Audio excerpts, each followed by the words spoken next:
Welcome to This Is Fine by Hunter Strategy, the podcast where we dive into the thrilling world of tech and cybersecurity and government. I'm AJ, the CISO at Hunter Strategy, and today we're bringing you an episode that's hotter than a South Florida server room in July. So we're digging into the world of nation-state offensive cybersecurry operations, where the digital battlefield is about as intense as it gets. And joining us on today's episodes, we've got some pretty incredible guests. First up, we've got Jake Williams, VP of Research and Development at Hunter Strategy. As most of you know, Jake has decades of experience dealing with nation-state threat actors. He was actually a nation-state threat actor at one point for the U.S., much of which he's not allowed to talk about.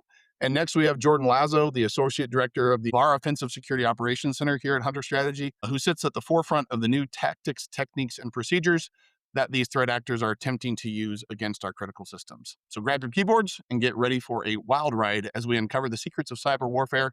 It's time to separate the script kiddies from the cyber pros. So we're going to start with our first question. Jordan, I'll give this, I'll give this one to you to answer first. But really, I'm curious, what are some of the trends, the recent trends that you're seeing as it related to nation state offensive cyber operations? So we've seen increasing sophistication in supply chain attacks and living off the land techniques. We've seen greater focus on infrastructure.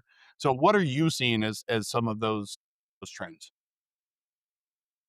I think a lot of it is trending more towards the infrastructure rather than before. It was more espionage related, it seemed. But it's definitely trending more towards infrastructure in terms of like you can see from some of the recent reports that came out that like our water systems and stuff like that, our water treatment plants, for example, the SCADA controllers within these power controlling units within these factories and things like this, they're seeing like signatures and signs of attacks that have happened. They're getting maybe some IOCs, but it looks when they look at it after the fact, it's almost always after the fact. It's not like while it's happening. It's not they're not seeing the things through the network monitoring systems. They're just seeing the maybe one or two IOCs here and there, and they're like, wait a minute, and they have to dig deeper, and they're seeing their tracks are being covered and stuff like this. So I mean, when we say trending, it's kind of hard to say with 100%. Well, it's trending this way, but based on the recent reports, I would say that's one of the trends, at least, is that it's moving more towards infrastructure. I'm curious if either one of you saw. I saw a note yesterday, and I'm trying to remember who it was, but there was a report. I think it was on a Russian threat actor group that was known to have been using the infrastructure of 7 other threat actor groups Yeah. to perform their actions. So they're actually going and compromising these other threat actor groups and then using them or not, Jake. I'm curious. I think it was tools and possibly infrastructure, right? But the big thing was reusing their tools. And so that's that's hate to say not new, right? We got some peaks of that in the Vault 7 releases. It's certainly not the first time that we've seen tool reuse, infrastructure reuse as well. I want to highlight two things here, right? That, a lot of times we in CTI jump to conclusions that aren't necessarily warranted. To the extent that we have nation state threat actors reusing other nation state threat actors' infrastructure, that may be because it's that they're trying to obscure themselves. It's equally possible that they compromise the same infrastructure using the same vulnerabilities that the other nation states did. The other thing I wanted to jump on here was something Jordan mentioned was that shift towards infrastructure. I'm not necessarily saying I agree or disagree, but I do want to call out the availability bias there. If we roll back a couple of years ago, right, we don't have as strict reporting requirements like with Cerkia. We don't have we just don't have as strict reporting requirements. I think that may change the game a little bit. People are looking, and so you look and you go uncover rocks, and suddenly you're finding snakes in your garden you never knew were there, but maybe always were, right? No, fully agree. One of the other things that I found interesting as well, and I'm trying to remember what report it was in, Jake, but I think that they said that it was something like 70% of the exploits that were actively used last year in threat actor operations like this, nation state specifically, were 0 days. That had not previously been seen, and that this last year was a noticeable uptick in 0 days. Any thoughts around that as it relates to nation states and how they're producing these? I think again we may have a visibility bias in one, we're getting better at attribution. And two, prima facie, there's way more telemetry than there used to be. And so the odds of catching one of those 0 days comes significantly higher. Whereas in previous years, we were likely to see things that we knew about, but not necessarily have the data to go back and hunt and say, here's a 0 day that we can see. So to have that telemetry, I'd roll back towards earlier incident reporting where gosh, you and I have worked a couple of these where we look and we're like, not necessarily nation state, but we look and we're like, we can't conclude how the threat actor did a local privilege escalation. We just don't have the telemetry to show it, but we can see they did it. There's no question they did it. Those could also be 0 days. Again, just with better telemetry today, we have a higher degree of being able to like capture that data. And instead of it being inconclusive, and you and I would never write, then it's a 0 day. Right. Now we're better prepared to put that in place. All that said, right, I think, let's just take, at face value that the number of 0 days used by nation states and cyber criminals for that matter are increasing. And if we take that at face value, then it drives home the importance of detection engineering because you can no longer then, if you truly are sitting in a spot where, and gosh, man, I remember having this discussion with you like a decade ago, right?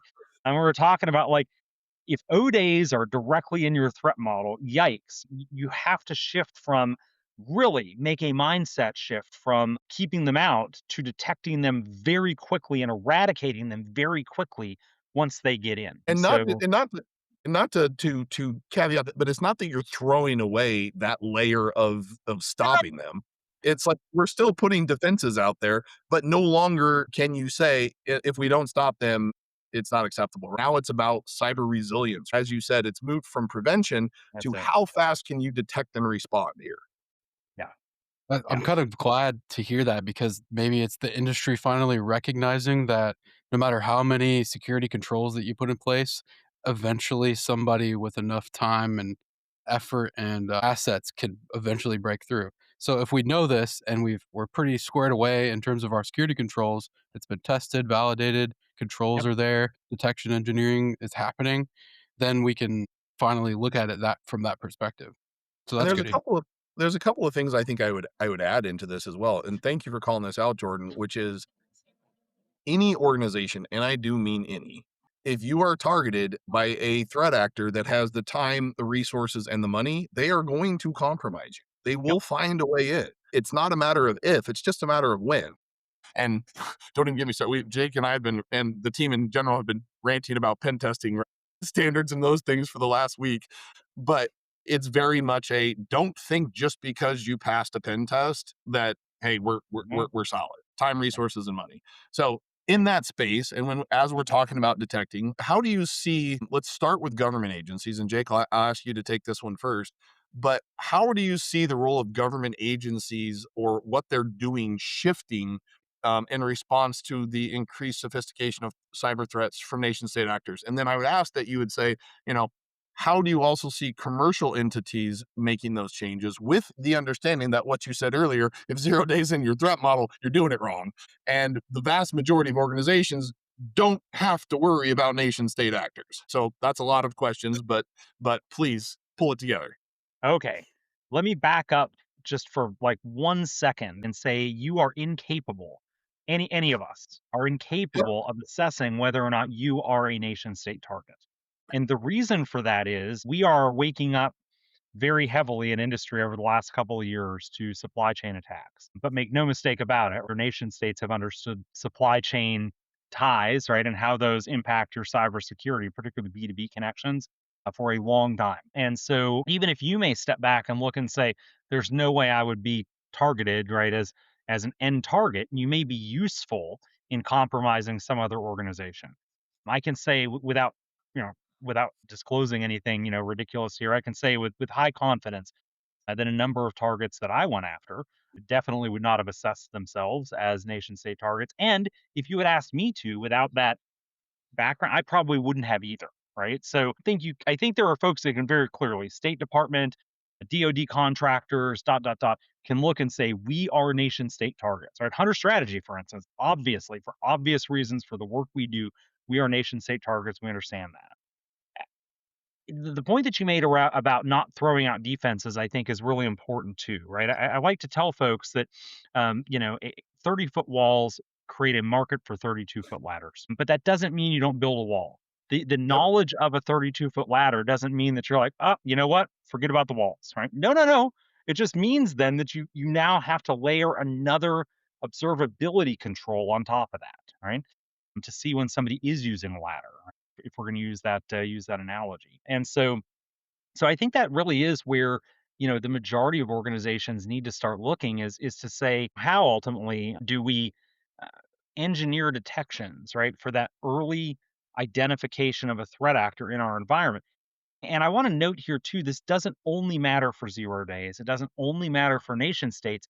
A huge percentage of clients that we work incident responses with find out during the incident response that something was not configured the way they thought it was. And so those detective controls, right? Those controls that are detecting and alarming on, irregularities in the environment, again, they're your safety net, right? So I'm really starting to gravitate away from, that's something that only, right, your largest organizations or your grade A targets need to worry about. I think it's really everybody. Yeah, completely agree. And as we think through that process, you know, even more, it just goes to say that from a cyber resiliency perspective, when you were talking about the 30-foot wall and the 32-foot 2-foot ladder, to break it down for people, like when you're issuing an RFP, just because you know that, hey, SSO is a commodity doesn't mean that you don't ask the question on your RFP. You're still using that as a filter to reduce down potentially people that weren't going to meet that requirement. So it's all about stacking your controls to filter more and more people out. And then to your point, detecting anomalies once they get inside that show your canary in the coal mine. With all of that, being true and in some of what you said around, the commercial space. So what are some common misconceptions? I would say, Jordan, if you want to start with this one, what are some common misconceptions that people have about, offensive cyber operations? And how do you suggest, or how do you go about addressing them? Yeah, I think one of the number one misconceptions that we actually spoke on recently is that we're gonna get in there and attempt to do like some advanced custom exploit EDR bypassing stuff as a standard execution. And we can address that by kind of level setting when we talk to clients and saying like, hey, realistically, you're much more likely and you're gonna get a lot more bang for your buck if you focus on the realistic scenarios where you're gonna get compromised. And what did we say that was? Phishing, social engineering attacks. And I just pulled up a CISA report actually, and it says, according to their OSINT sources, 75% of intrusions were malwareless. So that's saying 75% of the intrusions were just they harvested credentials in some way through social engineering. So I mean, I would say that's the number one biggest one too. And a lot of clients when we meet and we talk scoping, one of the things that'll come up is like, okay, so can you walk me through, how you're going to go when you attack this sort of network. And we lay it out, how the normal pen test would go, and they might say like, well, that sounds really awesome, but we're looking to do this. And it's almost always some sort of like, we need you to try and bypass our EDR solution or IDS solution, whatever it may be. And then we kind of like, again, we go back to the level setting. Yep, 100%. Jake, any thoughts from you on misconceptions? Yeah, I mean, look, that EDR bypass thing I think is important for about 1% or 2% or 3% maybe of organizations. Now, this is a spot where I think, as you know, I differ a little bit in opinion with Jordan on, the value of phishing in a given pen test. I think that's a separate activity. For me, I think the big value in pen testing is really coming in and identifying misconfigurations that are going to be that we're going to find with human touch, but are very unlikely to be found with vulnerability scanners, right? And so that's really where I look at a lot of that value driving, with the pen test. But I don't, in most cases, I don't need, EDR bypass to do that, right? I just need to be able to gain presence on the systems there. The second thing I want to throw out there is EDR bypass means a whole range of things.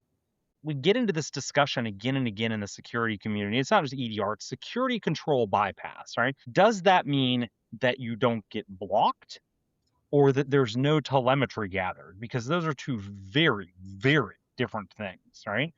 Saying I can see you and saying I would have stopped you or I did stop you are two very, very different things.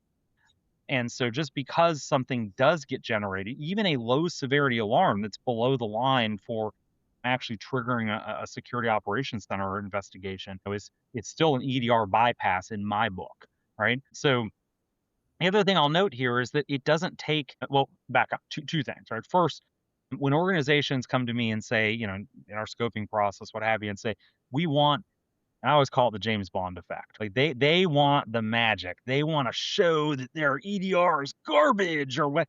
And I just legit do not understand that. I think we can all agree that like I've never talked to somebody that can't agree that sophisticated threat actors can indeed bypass the EDR. Like that's just a check that box, And just right? every EDR that you're aware of, a sophisticated threat actor can write and bypass. Every single one. Right. It's not just Every some, single right? one. It's not we're not gonna pick now, some of them, let's be real, are Better than easier than others. others, right? Yes. So and I know you know some of my stories about that, but, all of them can be done.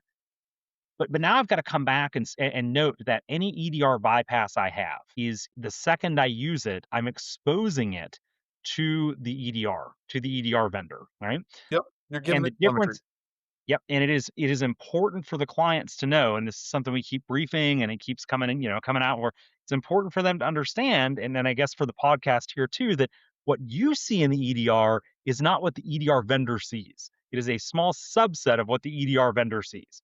And so every time I use one of those bypasses that cost time and money to develop, right? I risk its exposure. And that means then that for whatever budget that client has in mind, if they're dead set on we're going to go bypass EDR, the scope now is dropping because I have to include the cost of this very fungible bypass.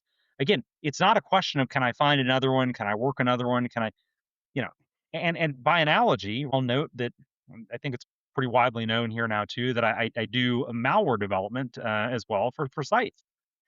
And every month when I send Scythe new malware, the breach attack simulation malware, but and I send them new test malware, it is consistently not being picked up by, gosh, I can say Defender. I don't want to say anything else lest I, get some EDR vendors targeting me here because, they don't like you to test against your not for resale environments. Naughty, And naughty.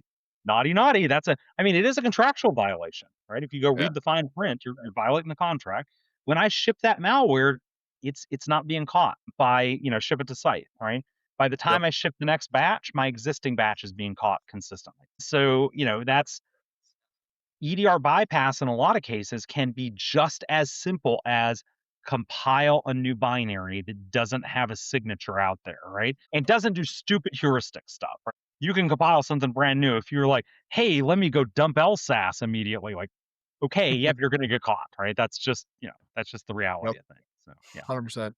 And I'm trying to remember, there was some, I can't remember what it was the other day that they were literally talking about that, how they watched threat actors and just literally they would just go recompile, rename it, and it's Yeah, the yeah. same tool just being recompiled and renamed. So there are a couple of things, that I would point out, which I think, Jordan, your point is one of the biggest misconceptions out there is the idea that there's always these highly sophisticated Hollywood style attacks, when in reality, most successful operations are really using simple techniques and social engineering. What it comes down to is like, and I think to break it down a little bit more is if you need to go hang a picture on the wall in your house, you're going to go get maybe a little finishing nail and a hammer. You're not going to be like hire a contractor to come out and measure the room and do special laser alignment. You're going to Mhm, use the smallest tool necessary to accomplish the job that you need to do. And so when you start combining that with, you said, Jake, around things like, you know, EDR bypass. mhm, You don't need to use EDR bypass in 97 to 99% of the cases. Why would I? To your point, I'm exposing that bypass to someone. I'm only going to use that on a hardened target that I can't get anything else on. And then the other thing that I would point out here is, for me, one of the bigger misconceptions is we are too small of a target. Nobody mhm, nobody looks at us. Like, to your point earlier, Jake, we're all in some way, shape, or form, most of us are a part of some supply chain. In addition, to your point, you may be a relationship to a target that they want to get access to. And so you cannot say we are too small. Commodity stuff is going to get you all day long. Threat actors don't care. So at No. the end of the day, the focus has got to continue to be on cyber resilience and on detect and respond as fast as possible. Completely agree. I want to challenge something Jordan said earlier too. And again, not please, Jordan, I'm not like targeting you here at all, but just to set a record straight, you talked about the malware list intrusions and then drew the conclusion then that they resulted from social engineering. We see a lot of cases today where we have banking trojans like your ICE IDs of the world, that are indeed stealing credentials and authenticated sessions. And in a lot of cases, those JWTs don't expire. You're not doing continuous evaluation for a conditional access to the extent that's even an option in a given SaaS application. It's not uncommon to see. It's one of the reasons we are so aggressive about logouts. I know it's a pain in the butt. I think it's a pain in the Info butt. stealers. Yeah, but it's to invalidate those tokens. And again, MFA on everything. But most organizations don't do that. We only do it and accept the inconvenience and be real business impact, right? It has Yeah. business impact. We only accept the business impact of it because we understand the risk. But again, a lot of organizations are losing a JWT or a set of credentials. And even when they think they have MFA in place, they don't have SAML configured correctly. It's MFA if you go through Okta, but if you go directly to the application, it's not MFA'd. Like all kinds of Yeah. just crazy situations there. So I just wanted to call that out as another possibility. When you see a credential list, for podcast listeners, don't just think social engineering. Is Occam's razor says that is by far most likely. But there are lots of other situations that can lead to that as well. Yeah. That's a great point, Jake, because one of the things I was gonna bring up as trending is the info stealers. That's Ooh. something huge too. They just pop in there, they grab the information, and they're out. And maybe you don't even know it happened. Right. It's just they're in and out, and they got the information they wanted. They got your credentials. Maybe it was JWTs that they're harvesting too. That's a form of information stealing. And then one of the other trends too that kind of rolls into that is the infrastructure, telecom. And I think Mhm. just recently they dropped the Chinese threat actors have compromised like all of our telecoms basically. And I think I don't want to don't quote me on this, but I believe one of the guidances or one of the guidance formats that was put out is like, hey, basically just used WhatsApp or Signal. Yeah, the FBI actually said that. Okay, so Yeah. I guess you And can't and quote me on that. I don't know if you saw my tweet yesterday. Oh, Oh yeah. Yeah. It's it's made the rounds a bit on LinkedIn. I've had a couple of both, the tweet and LinkedIn, but I've had a bit of had a couple of folks reach out that are, let's just call it mildly pissed. I said, look, the FBI and DOJ for years raging against end-to-end encryption apps because, yep. quote, they're going dark. The playing field that exists today where Salt Typhoon is just pillaging us. And so, they share a big chunk of the responsibility there. Obviously, they didn't leave, the telecoms unsecured, but be real, right? That fertile ground to go harvest is because look, us going and targeting, let's say that the US is targeting Chinese, telecom infrastructure, they are on WeChat. Right. By and large, they are not on SMS, right? Businesses are on, there's WeChat for business, right? And in a lot of cases, we can't just use Signal or WhatsApp. And AJ, I know you know this better than the vast majority of folks. Why is that?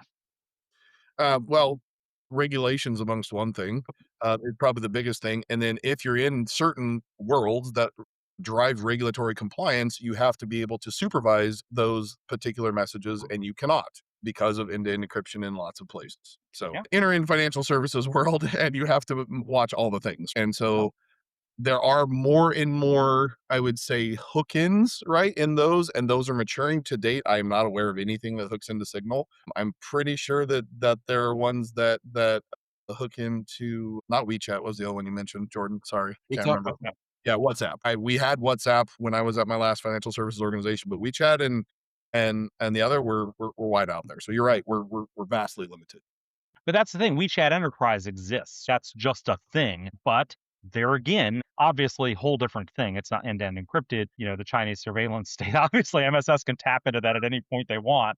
I get that it's a different thing. I'm just highlighting like our ability to go and like target SMS, it's not the same return on an investment. And again, we should be real about the fact that that's because that's a nation state set of attacks, and our policies set the playing field that the Salt Typhoon is now operating on, and dare I say, winning on. So I mean, when the FBI puts out a notice to the entire country to not use SMS, I yeah, think that right. definition of winning.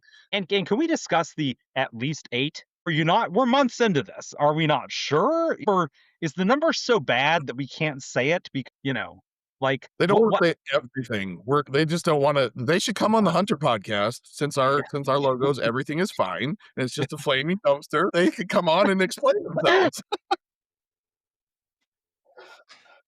So, I would say back to topic here. So, in a world where we're talking about nation state actors and understanding that public private collaboration is absolutely critical in addressing these nation state threats. I mean, heck, we look back to what was the Palo Alto event that recently happened, and they got alerted because a customer saw something odd in their logs. They didn't even know what was going on, and the customer notified them.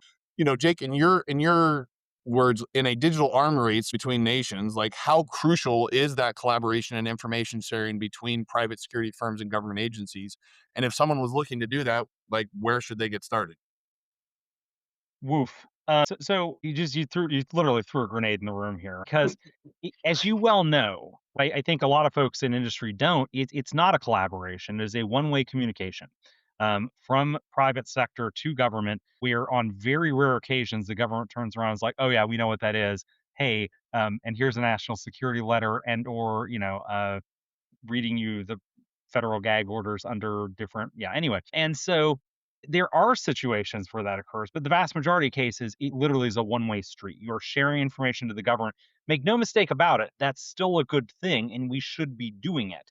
It helps, as one, it may be required under Circia or any number of other, reporting obligations, regulations creating reporting obligations. But I think today you as a private organization really need to be thinking about how you're going to get threat intelligence from others in industry, right? And that's your ISACs, that's your ISOWs, and quite frankly, the best cyber threat intelligence that we get consistently comes from personal relationships. It comes from unincorporated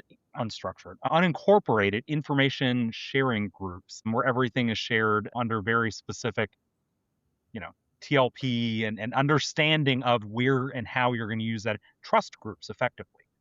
Yeah, where you have to vouch to get into effectively. Unfortunately, those don't scale. And this is where, we need either like there's got to be some public policy around this or we're going to continue to be to be on our back foot here and not leaning forward.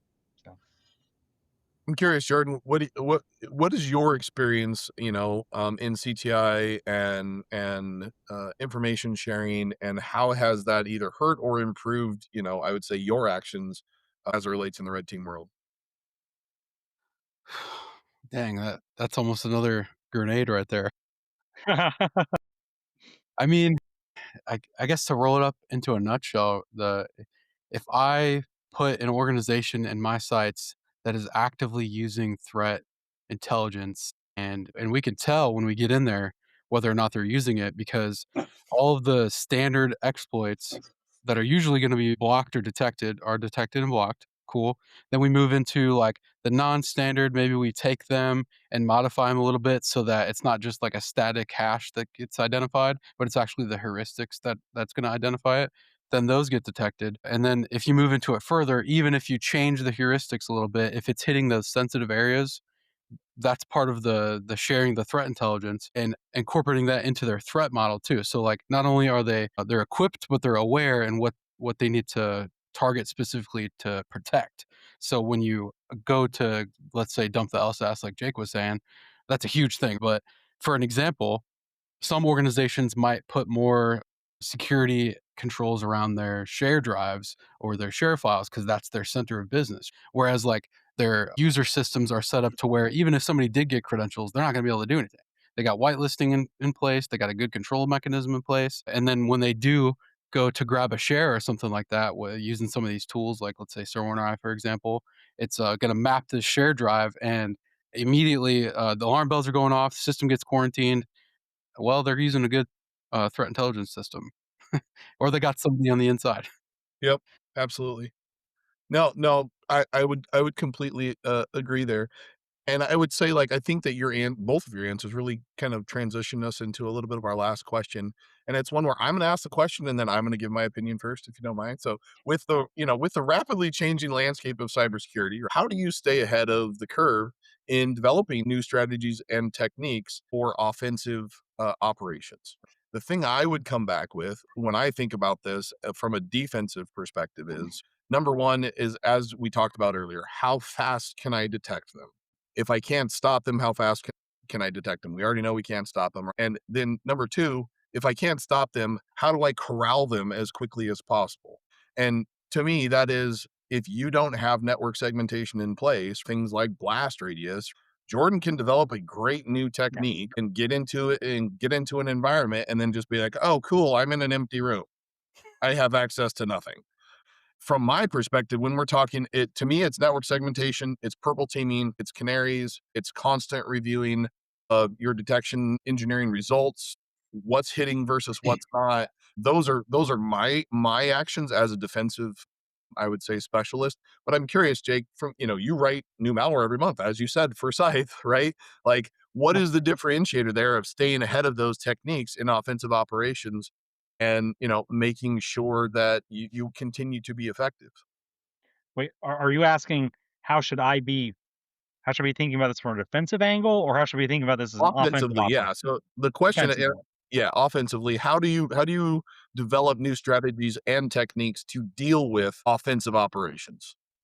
Yeah. So really, honestly, what I do is I've got a list of researchers that I watch, and they publish consistently, and I've got a backlog of stuff in a Google spreadsheet that, that's stuff that they're talking about. But like for instance, there's a Windows internals. I don't really want to call it trust group because it's more like a buy your way into it thing.